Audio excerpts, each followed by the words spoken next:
Alright, so this is what we're going to do. In the phone where I cannot see anything that is going on because I have the phone in the opposite direction. So far, let's see if I can get you on this. Whoa, wait a minute. There we go. So this here is...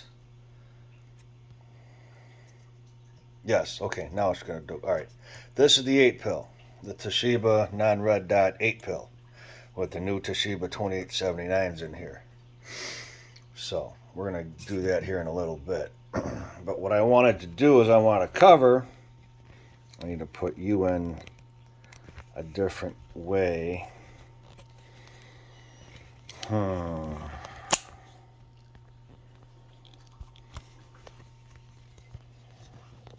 Oops. There. Okay, that's where... There we go. Okay. There. It still shows okay.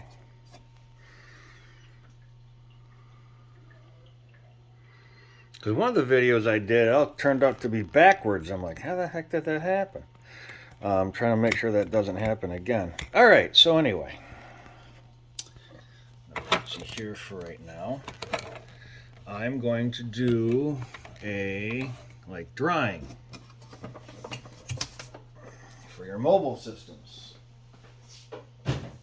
Because I want to make sure nobody else will pop their amplifiers when they get them. Okay. Make sure you can see all this. All right. You have your radio, okay?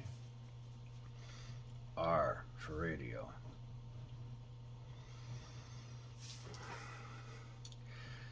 D for driver. BA for big amp. Now, out of the radio, into the driver. Out of the driver, into the big box. Out of the big box to the antenna.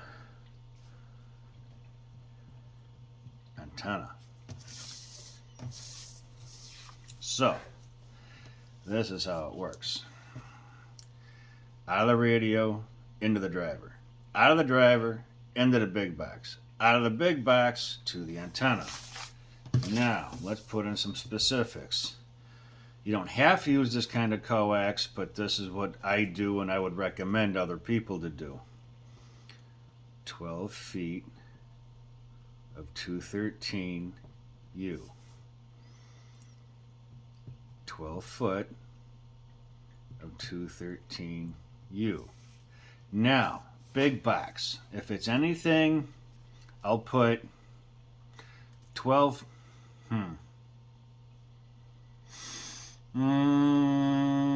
12 pill, you're okay. Up to 12 pill. I'll put down here up to 12 pill.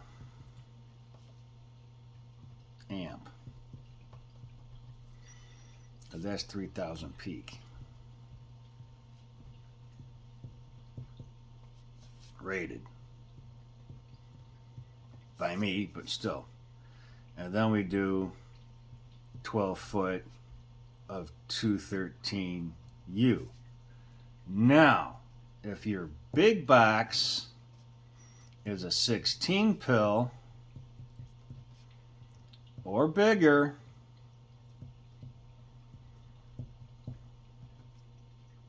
then it's 12 foot of 217U coax instead of the 213.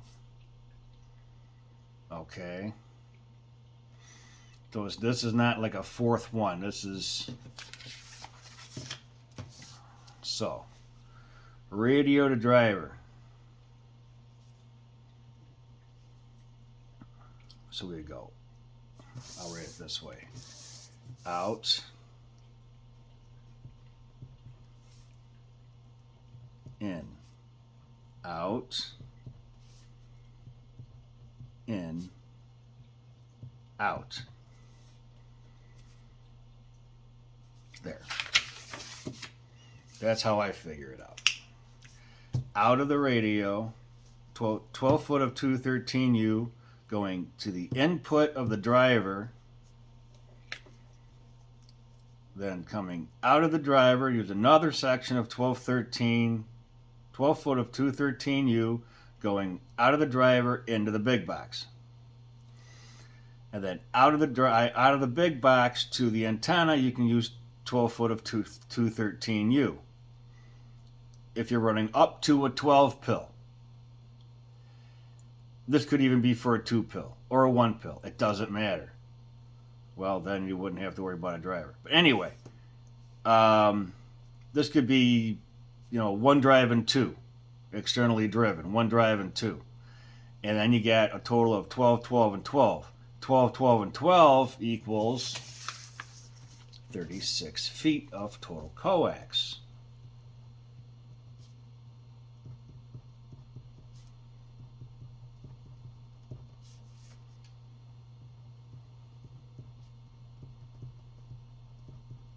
Of total coax length, which equals 1 full wavelength.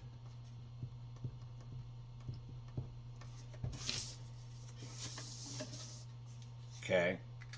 Now, can you do this with Mini 8X? No. Why? Mini 8X velocity factor is a whole lot more than 0.66. This coax, an RG217 and RG218, is all 0.66 velocity factor. I'll write that over here. 213U, 217U, and 218U is all 0.66 velocity factor. Velocity factor. What is velocity factor? Velocity factor is how fast the signal travels through the coax at what speed? Velocity, speed. So 213, 217, 218. This is what you do. This is how you do it.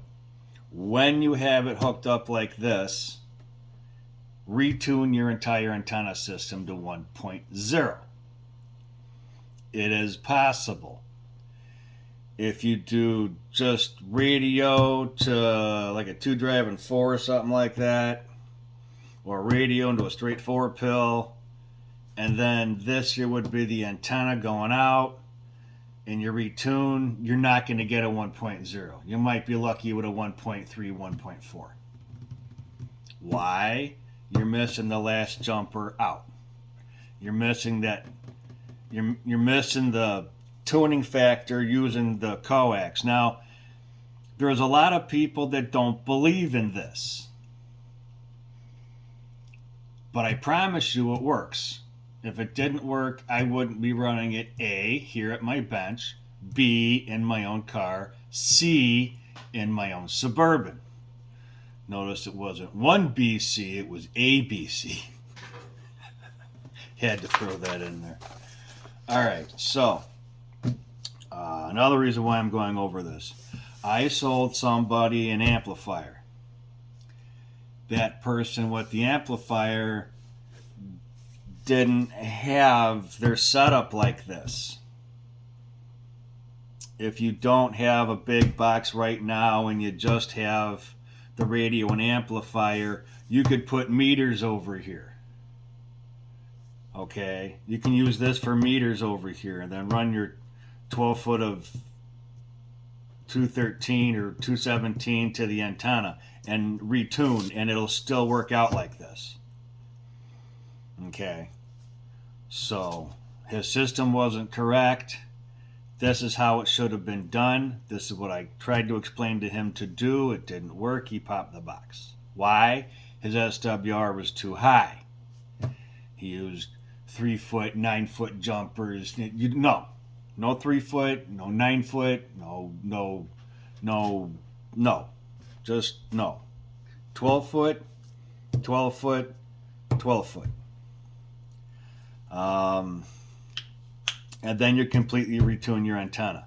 Now, you have all this in and you try to retune the antenna to 1.0 on a, say, hypothetical MFJ antenna analyzer. I don't even know if that's spelled right for analyzer. If you can't get it tuned to 1.0, you have another issue somewhere in the system.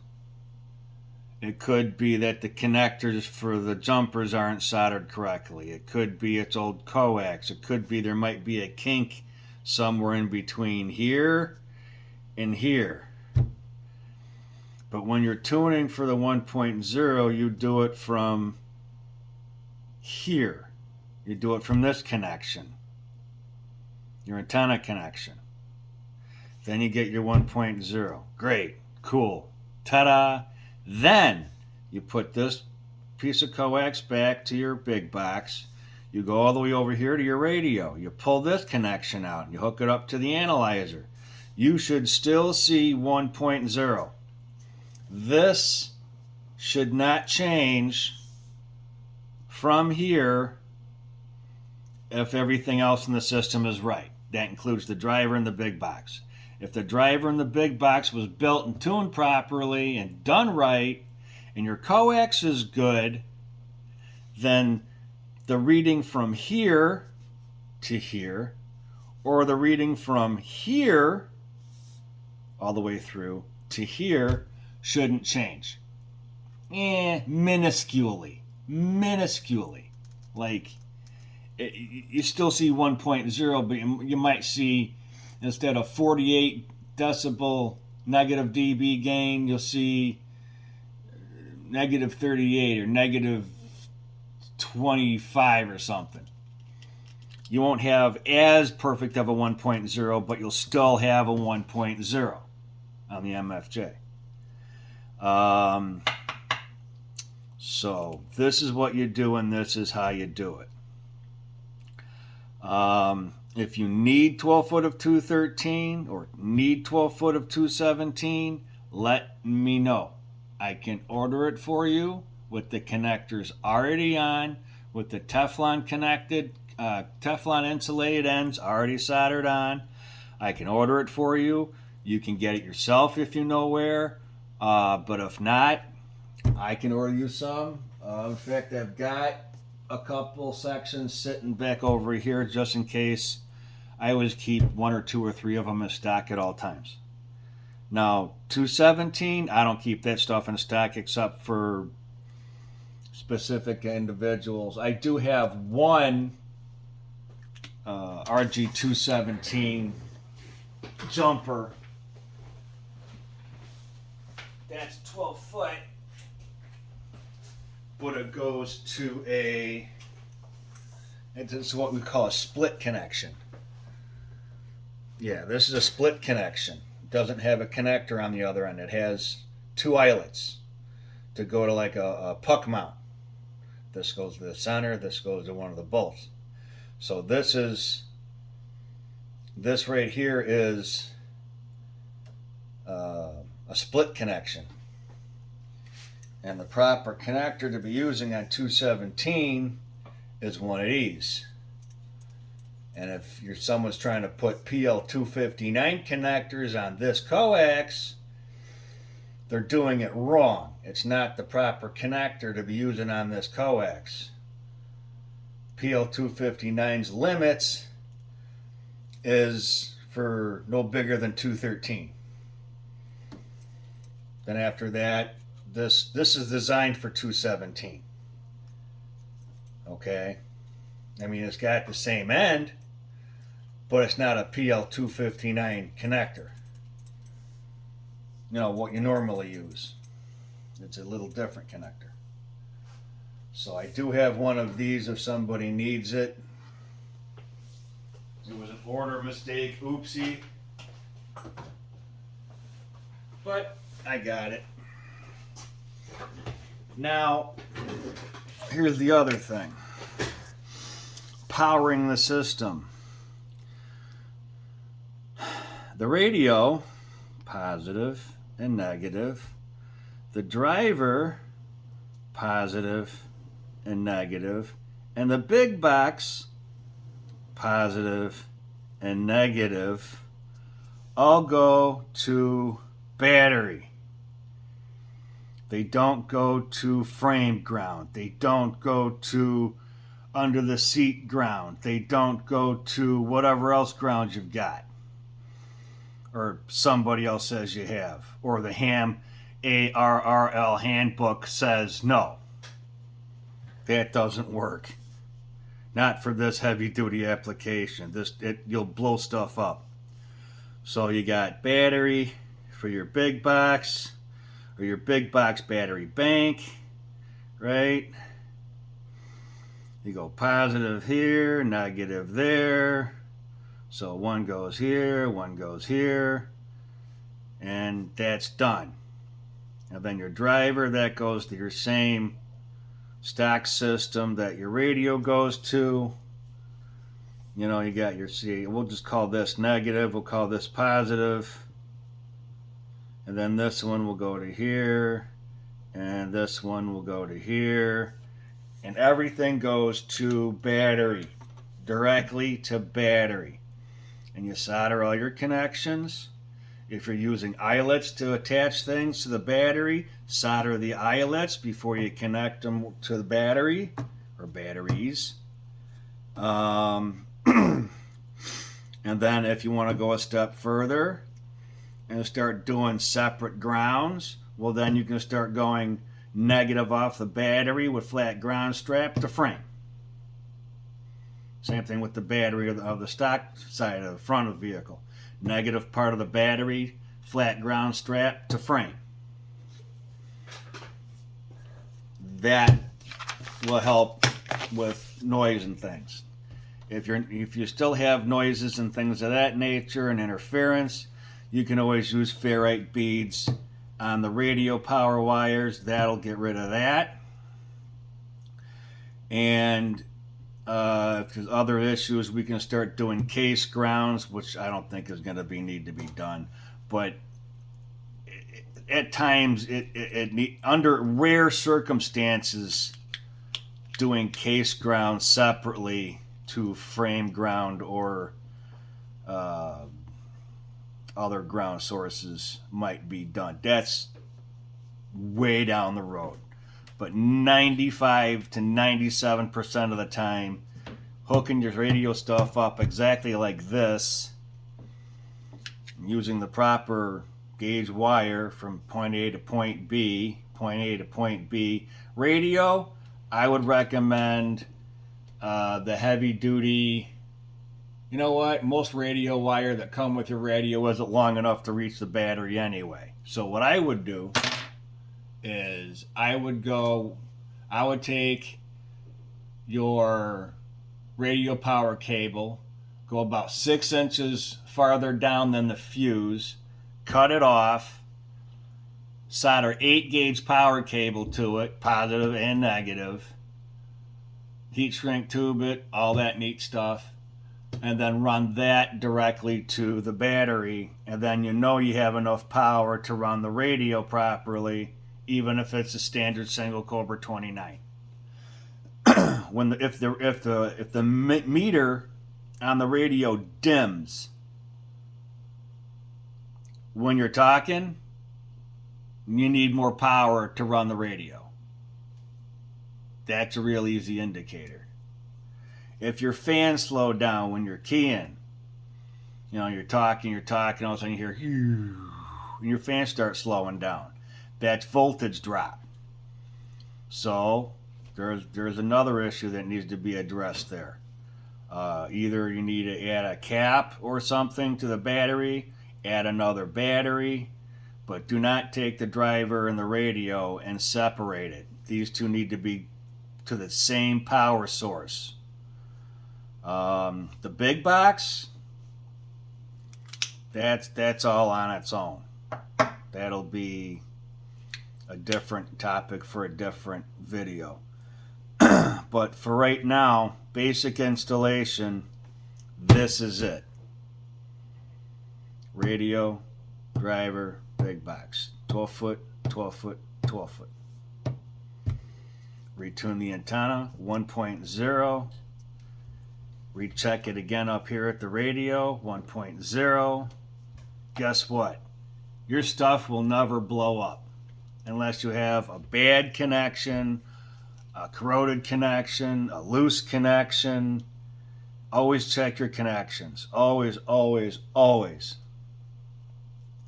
Radio and connectors for the coax. Make sure your connectors for your power cables are nice and tight too. If you need to use lock washers, use lock washers. Then you don't have to worry about that being a problem.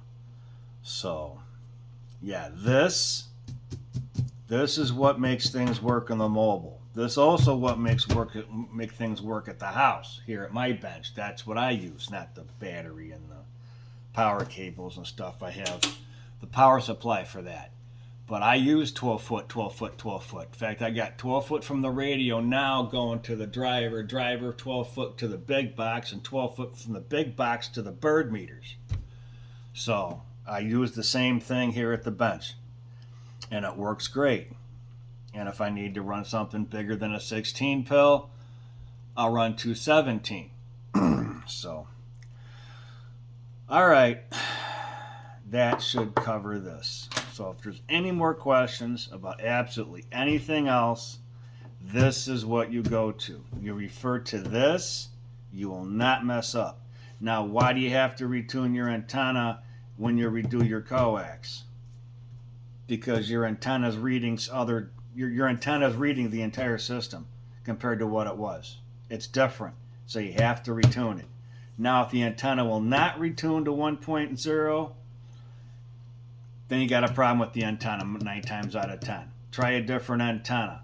You might have to have a longer stinger. You might have to cut a little bit more. That stuff you can look up online. We're not going to get into that. But 12, 12, and 12, you will have no more problems. All right. I gotta go. I got some phone calls to take care of.